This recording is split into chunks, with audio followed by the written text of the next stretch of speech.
구독, 좋아요. 이 이재명과 민주당 그리고 정원오 예. 성동구청장 얘기를 해보려고 하는데 아, 맞죠? 신납니다. 성동구청장 맞죠? 맞습니다.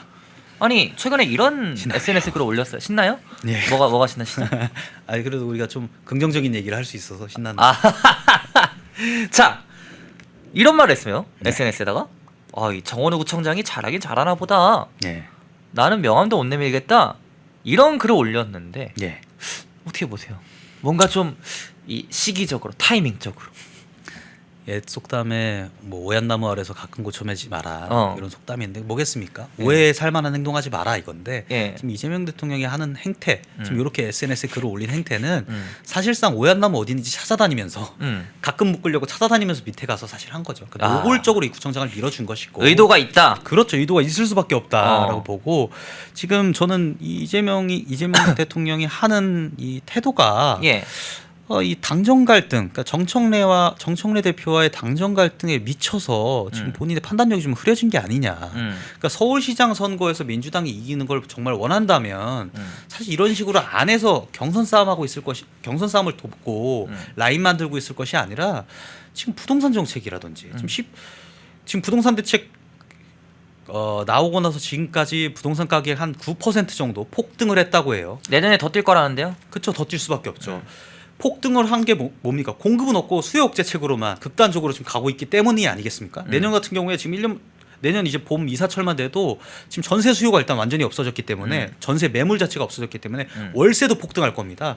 그럼 그냥 매매해서 집을 사고 싶은 사람들, 그리고 전세를 살고 있는 사람들, 그리고 월세로 살고 있는 사람들 모두가 다 손해를 보고 공분을 할 수밖에 없는 거예요. 사실 이렇게 대통령이 돼서 국정에 신경을 쓰고 민생에 신경을 써야 되는 부분인데 지금 최근에 국무회의 들어가서 무슨 뭐 통일교 해체하겠다라는 얘기만 지금 2주 연속으로 하고 있고 이런 식으로 지금 당정 갈등이나 어떤 정쟁에만 몰두하고 있는 것은 이 국민들이 봤을 때 중도층들이 봤을 때 과연 민주당을 찍어줄 만한 명분이 되겠냐 이런 식으로 국정을 운영하는데 이런 좀 한편으로는 고맙지만 한편으로는 좀 한심하다 이런 생각을 좀 하게 됩니다. 한편으로는 좀 한심하다. 그렇죠. 어떤 부분에서 좀 그런 한심함을 심하게 느끼셨나요? 예를 들면 지금 민주당에서 서울시장으로 구체적으로 지금 거론되는 사람이 많아요. 되게 많던데.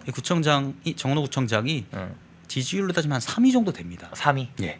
1위가 박주민 의원, 박주민. 2위가 이제 김민석 총리 얼마 전까지, 예. 3위가 이제 이 구청장님인데 서영교는 몇이에요? 서영교가 4위에서 7위 정도가 왔다리 갔다리 이제 한 그래요? 5%에서 7% 고만고만 합니다. 근데 1위인 박주민 의원도 한 10% 초반이기 때문에 여론조사마다 다르지만. 근데 지금 2위인 김민석 총리가 본인은 당대표 선거에 나가겠다. 사실상 정청래 대표와 라이벌 관계에 있게 되는 거기 때문에.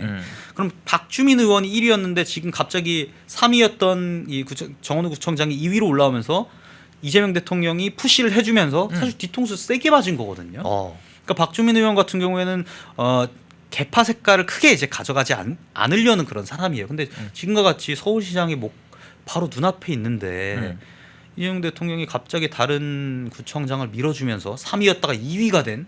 근데 박주민 의원도 굳이 따지자면 친명계 쪽에 가깝지 않았나요? 그렇죠. 친명도 했다가 친문도 했다가 뭐 왔다 갔다 하시는 분이긴 한데 그래도 이제 친명에 올인한 그런 느낌은 좀 아니신 분인데 어쨌든 뒤통수 크게 맞은 거 아닙니까?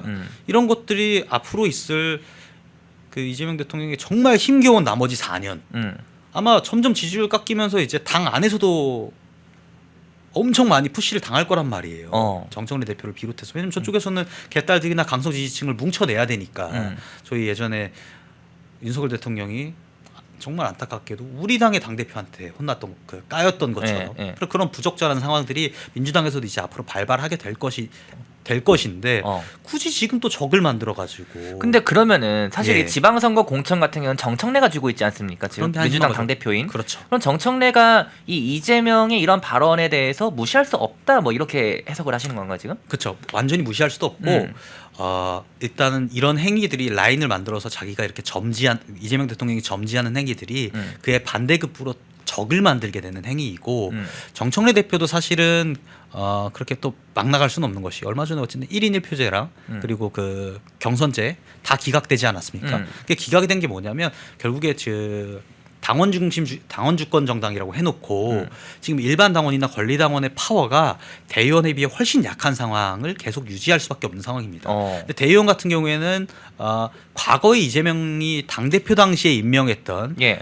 당협위원장, 그러니까 민주당 단어로는 지역위원장들이죠.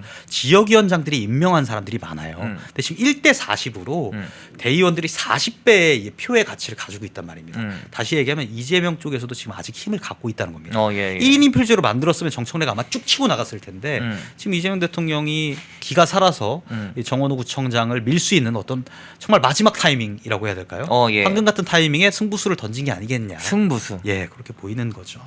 그럼 이 승부수 먹힐까요? 뭐 장기적으로 봐야겠는데 누가 됐건 간에 저희는 그렇게 개의치 않는 것이 서울시장 같은 경우에는 저희 당에서 최근에 지지율이 급등하고 있는 뭐 본인은 출마 여부를 결정하지는 않았지만 나경원 의원도 있고요. 애초에 지금 시정을 잘 하고 있는 오세훈 시장도 있고요. 전 누가 나와도 지금 민주당의 후보들을 몇 면을 봤을 때 누가 나와도 저희가 이길 거다라고 보거든요. 물론 이긴다고 방심해서는 안 되겠지만 그래서 서울시장 같은 경우에는 귀엽게 보고 있고 그 귀여운 과정 안에서 당정 갈등, 민주당 내 당정 갈등이 더욱 심화되기를 기도하면서 팝콘을 먹고 있는 상황입니다. 팝콘을 먹고 있다. 네. 자, 그러면요. 이번 발언으로 인해서 네. 민주당 내부 반응을 좀 저희가 알아보려고 하는데 대변인님도 이제 여의도에 계시다 보니까 이런저런 얘기도 많이 듣지 않겠습니까? 네네. 민주당 내부 반응은 좀 어떤가요? 이게 민주당 내부에서 엄청난 내홍이 지금 있다는 것은 아마 모든 분들이 다 알고 계실 거예요. 엄청나다. 근데 이게 딜레마가 뭐냐면 예. 공천을 주는 것은 당원들입니다. 강성 그렇죠. 지지층들입니다. 경선을 뚫어야 되니까. 그렇죠. 공천을 받기 위해서는 강성 발언을 할 수밖에 없어요. 근데 이제 정당 지표 상대 지수라는 것이 있습니다. 이게 뭐냐면 당 지지율 대비 후보 개인의 지지율인 거거든요. 그러니까 공천을 받기 위해서 강성 발언을 하게 되면 경선은 통과할 수 있어요. 근데 이 정당 지표 상대 지수는 내려갑니다. 상대적으로. 그러니까 지금 서울시장 후보군만 보더라도 민주당 내에서 강성 발언을 했던 사람일수록 지지율이 낮아요. 그래요. 지금 추미애 위원장 같은 경우에도 법사위에서 내란 전전대표 이거 위헌 아니다.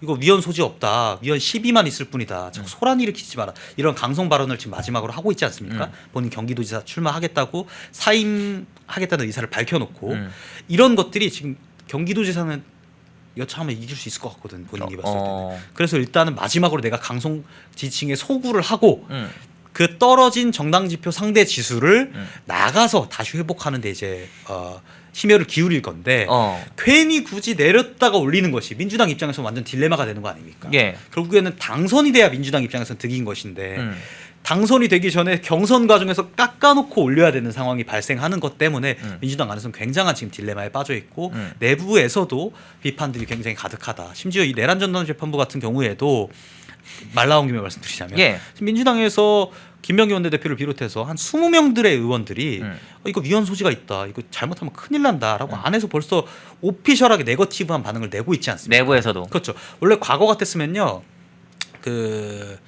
뭐라고 했습니까? 이재명 건드리면 죽습니다. 이렇게 외치면서 수박들을 다 죽이고 다른 목소리를 배제하고 숙청하려는 움직임들이 있었는데 지금 벌써 다른 목소리들이 여기저기로 지금 또 삐져나오고 있지 않습니까? 이런 모습들이 상당히 고무적이고 기대가 많이 되는 부분이다라는 고무적이다. 점을 말씀드립니다. 그러면은 지금 뭐 소위 그러면요. 예. 앞으로 또 이러한 비슷한 발언을 할 거라고 보십니까? 비슷한 발언도 발언인데 저희가 거기에 사실 주목할 것이 아니고 예. 지금 김민석 총리와 정청래 대표가 아마 많이 라이벌로서 차기 당대표를 두고 다투겠죠. 그걸 위해서 김민석 총리도 다음 총선에 굉장한 역할을 할 수밖에 없습니다. 다음 총선. 예. 왜냐하면 역할을 하고 싶을 겁니다. 왜냐하면 다음 서울시장에 만약에 정말 0.01%로 민주당 후보가 당선이 된다라고 하면 차기 대통령 후보 1위예요. 왜냐하면 서울시장 임기가 끝남과 동시에 대선 시작되거든요. 그렇네요. 예. 2026년이니까 그것도 2030년에 오세훈을 꺾고 서울시장이 된 거 아니에요. 그러면 차기 대통령 후보 1위예요. 그러니까 어떻게 보면 정청래 대표나 김민석 후보 그 총리 입장에서는 민주당이 지는 게 좋을 수도 있어요. 본인들 입장에서는. 민주당이 지면서 본인들이 이번 내년 그 지방선거에서 총선이라고 제가 아까 잘못 말씀드렸는데 네. 지방선거에서 혁혁한 공을 세우기 위해서 선거 개입을 벌써부터 시작을 할 겁니다. 이미 시작한 모습들을 보이고 있잖아요. 오세훈 뭐 시정 실패 TF를 만들어서 뭐 종묘 가지고도 뭐 했었고 한강버스 예. 가지고 들어오고 예. 그런 것들을 지금 국무총리가 지금 그거 하고 있을 때입니까? 어. 대통령이 지금 그거 하고 있을 때입니까? 지금 다 물어뜯고 있잖아요. 그러니까 그런 부분들이 본인들이 그 당 내에서 서울시장 후보는 어차피 떨어진다고 보고 당 내에서 입지를 다지기 위해서 선거에 개입하기 위한 움직임들을 보여주고 있고 대통령조차도 지금 이런 식으로 선거에 개입하는 모습들을 벌써 노골적으로 보여주고 있다. 예. 뭐 너무 뻔뻔하긴 한데 저희 입장에서는 예. 중도층이 봤을 때 이런 모습들이 계속 노출이 된다면 국민의힘 입장에서는 오히려 역으로 뭐 오세훈 시장 띄우기라든지 나경원 의원 띄우기라든지 이것도 반사 효과를 얻을 수 있는 지점이기 때문에 크게 나쁘게 보고 있지는 않습니다. 다만 저희가 그것에 대해서 계속 견제는 해야겠죠. 견제는 좀 해야겠다. 펜앤마이크에서 추천하는 영상도 보고 가세요. 다른 영상도 즐기시려면 구독 버튼을 꼭 눌러주세요.